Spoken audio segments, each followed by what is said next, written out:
Olá, tudo bem? Então, os últimos vídeos que eu coloquei aqui no canal, que fizeram bastante sucesso, foram justamente tirando dúvidas, né, trazendo um especialista para falar, que foi o Dr. Henrique Glad, falando sobre lente de contato. Outro assunto que surge muita dúvida no consultório, também me mandam mensagens direct no Instagram, perguntando sobre anestesia em cirurgia oftalmológica, que realmente é uma anestesia bem diferente.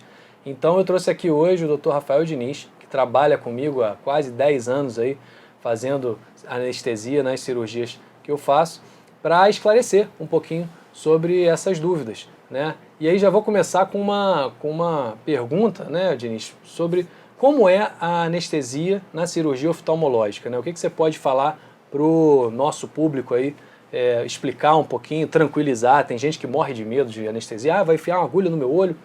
Então, a palavra está contigo, meu amigo. Então, João, a anestesia oftalmológica, ela é engraçado. Quando a gente recebe os pacientes, né, eles têm todas essas perguntas, né, e a primeira preocupação é se vai tirar o olho, né, e a segunda pergunta mais comum é o seguinte: doutor, eu não quero ver nada. Isso, Entra verdade. e olha, eu não quero ver nada porque vai meter uma agulha no meu olho e, pelo amor de Deus, me apaga. E não é bem assim, porque o que acontece? A anestesia na oftalmologia, ela requer um certo manejo específico, porque, em geral, na maior parte das vezes, o tipo de anestesia que a gente faz é sedação.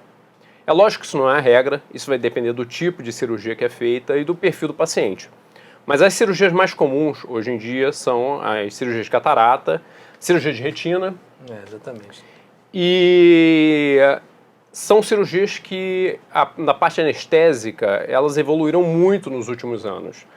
Até a década de 80 era comum você ter que fazer anestesia geral para esse tipo de cirurgia, mas depois com a evolução dos bloqueios, que são anestesias locais, e com a evolução da técnica cirúrgica também, né, que passou a ser boa parte dos procedimentos passaram a ser feitos, no caso da catarata, com facoemulsificação. Isso, né, uma cirurgia mais rápida, né? Bem mais uma rápida. cirurgia mais rápida e tudo. Menos invasiva, né? Exatamente. Então, O foco começou a ser dar conforto para o paciente e com uma anestesia em que ele fique cooperativo. Por que isso? A cirurgia de catarata, em geral, é uma cirurgia rápida. Então, o estímulo é muito limitado ao olho. E para isso, a gente usa, na maior parte das vezes, o bloqueio oftalmológico. bom, então calma aí. Primeiro de tudo, explica para o pessoal o que é um bloqueio, né? Você que é anestesista. A gente fala bloqueio, mas na verdade pode assustar, mas a boa parte das cirurgias oftalmológicas são feitas com bloqueio peribulbar. Como é que é o peribulbar, né? Que o pessoal exatamente. não sabe o que significa peribulbar. Exatamente. É uma injeção, na verdade, perto do olho, né? A gente vai peribulbar, porque o bulbo, na verdade, a estrutura ocular. A gente entra com uma agulha próxima àquela região, com o objetivo de colocar anestésico atrás da órbita, na região posterior ao olho. Mas isso aí o pessoal deve ficar morrendo de medo. Calma aí, mas a princípio mas antes, exatamente. Mas é bom, mas assim, a pessoa vê isso acontecendo. Aí agora, exatamente. Agora vem a mágica e esse é o motivo da gente estar lá. O paciente, geralmente, para isso, ele é sedado. Então, eu costumo falar para o paciente que, quando ele pergunta se, doutor, não vou ver nada, não quero ver nada. E a primeira coisa é o seguinte: paciente sedado, o objetivo é o paciente estar confortável. Então, o paciente não vai sentir dor. Em relação ao bloqueio, isso vai depender de cada anestesista, da preferência de técnica de cada um. Em geral, eu costumo fazer com que o paciente durma. A gente faz a medicação para o paciente dormir no momento do bloqueio, no momento dessa injeção. Então, o paciente geralmente não participa desse processo. Ele entra na sala, ele conversa com a gente explica, faz a medicação pelo soro, medicação venosa. E quando o paciente está confortável, já está monitorizado, aí sim a gente faz o bloqueio. E nesse momento, geralmente, o paciente dorme. A partir desse momento, quando ele acorda, ele vai entrar na sala de cirurgia, o paciente já está com o olho anestesiado. Não só o olho, geralmente fica todo esse quadrante aqui da região da face anestesiado. E é interessante o seguinte, que eu vejo muito, o paciente entra, conversa, daqui a pouco, pum, apaga. Exatamente. E acorda e fala, ué, mas já anestesiou, doutor? Nem viu. E o paciente, geralmente o paciente não percebe. Aí, tô dormente aqui, tô dormente. Isso é que é o legal, né? Essa parte aí que, caramba, faz uma injeção, meu Deus do céu, não, mas isso aí vai, assim, você não vai perceber. Isso é muito rápido. Isso é muito rápido, então o paciente geralmente não sente nada, é muito tranquilo esse processo. E aí entra no centro cirúrgico para fazer o procedimento cirúrgico. Eu costumo falar para o paciente o seguinte, o paciente fala assim, doutor, eu vou dormir, né?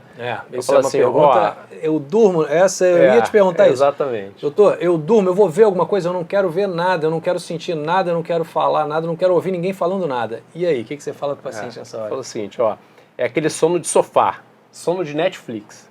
Exatamente. Você tem consciência de que você está operando, mas você não está participando daquilo. Eu falo sono de sofá Netflix porque é aquele momento de 2 horas da manhã, você está ali vendo filme, mas já não está lendo a legenda, já não sabe mais qual a história que está passando, você só sabe que está no sofá e está com a televisão ligada. Mas você sabe que está no sofá. E que aí eu, como cirurgião, isso é fundamental. Exatamente. Porque se apaga o paciente, às vezes o paciente pode acordar do nada, sem saber que está operando.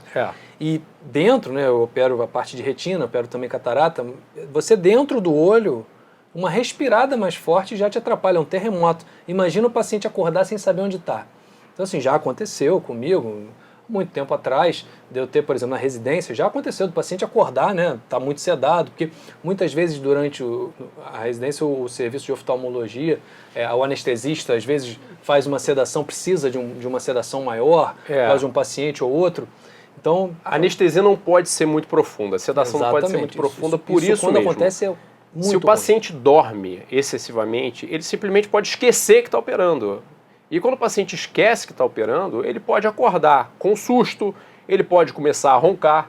E se ele ronca, a própria vibração do ronco... É verdade. Para vocês... Porque quando dorme, desce a língua, não é isso? Exatamente. Desce, pode fazer queda de língua. Queda de língua e ronca. E aí... Exatamente. E a gente tem que entrar no campo do cirurgião e falar, vou ter que entrar aqui para ventilar o paciente. Então isso é o que a gente não quer. O que a gente quer? A gente quer um paciente confortável, sem dor e que esteja cooperativo, que entenda que está operando e que se a gente precisar falar o seguinte, não mexe o pé, fica quietinho e tudo, o paciente entenda o que está acontecendo. 99% das vezes isso não é preciso. Geralmente o paciente ele entra e ele sai na mesma posição que ele entrou, justamente por causa da sedação. Exatamente. Mas esse cuidado faz toda a diferença para a técnica cirúrgica, para o sucesso da cirurgia.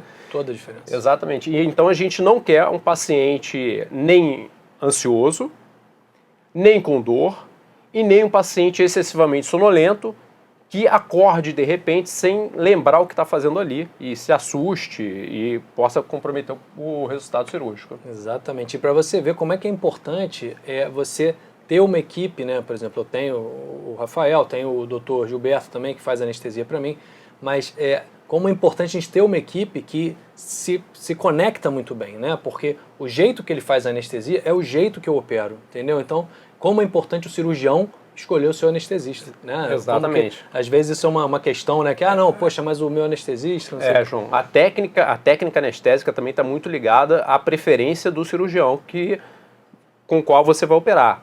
Então, cirurgias de catarata, por exemplo, tem cirurgiões que fazem anestesia tópica com colírio e sedação. Tem outros que preferem fazer o bloqueio. Tem alguns que preferem o paciente um pouco mais acordado, outros um pouco mais sonolento. Então, quer dizer, isso tudo não tem um certo e errado. Tem uma adequação ao perfil do paciente. Se o paciente ele tem uma experiência prévia desagradável, como é que você vai conduzir isso, se você vai ter que sedar um pouco mais, um pouco menos, e adequar isso às melhores condições para que o cirurgião possa atuar. Perfeito. Então, eu acho que esse vídeo aqui está rendendo assunto, o assunto está ótimo, mas já está ficando longo, né? Então vamos passar para um segundo vídeo, né? Que eu vou voltar aqui com o Dr. Rafael Diniz, tá? Sobre as dúvidas. Se vocês tiverem algum comentário, alguma dúvida, só deixar aqui embaixo, tá bom? Até o próximo vídeo.